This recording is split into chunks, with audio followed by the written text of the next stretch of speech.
As my days in the 82nd Airborne Division have come to a close, I find myself reflecting on everything I've accomplished and learned from serving in this wonderful unit. Coming out of South Korea, I definitely was underdeveloped, and I didn't learn much about my job as a logistician. Most of that being due to the fact that it's a one-year assignment, and the turnaround is so quick. Once you get to learn, it's time to pack up and move to your next duty station.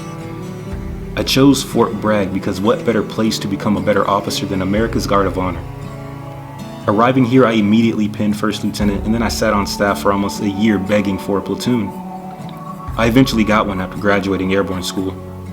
It started off rocky due to a lack of knowledge, but eventually got better as I grew with my platoon. I had a company commander that cared, a top-notch first sergeant, and an old platoon sergeant that I grew a great bond with, which ultimately led to my success as a platoon leader. Every day wasn't easy, but when you have a great team, it makes the days a whole lot better. I ended up doing about 13 months of PL time and then moved to the XO seat under new leadership. I was an XO before for like 12 months in Korea, but I figured I could use this new opportunity to redeem myself from my second lieutenant days overseas since I didn't know what I was doing. I learned so much as an XO in the 82nd Airborne Division, even though it was only for like 5 months. Being an XO was not fun, very stressful, and almost 95% of the time, I was miserable coming in for work. But I can honestly say this job prepared me for what company command has in store. There were highs and lows. The bond with my old platoon was still strong.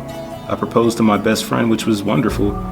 Then we unfortunately had a miscarriage shortly after, and I ended up getting fired on the last day of All-American Week, which is like the homecoming for the 82nd Airborne Division.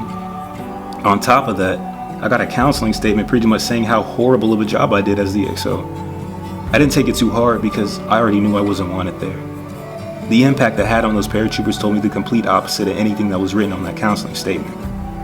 Shortly after that, I moved on to the S3 shop as all lieutenants do once they finish up on the line, and I took over land and ammo and became the public affairs rep, which is really what I wanted to do all along. For those who don't know, I submitted a VTIP, which is a job transfer.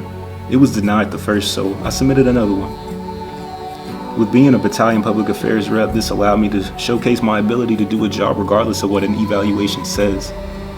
Towards the end of my time, I was selected for promotion and pinned the rank of captain. My parents, brother, grandmother, fiance, and all my close friends came to support me. Even my old company and mentors came, which meant a lot to me. Overall, I wouldn't trade this experience for anything.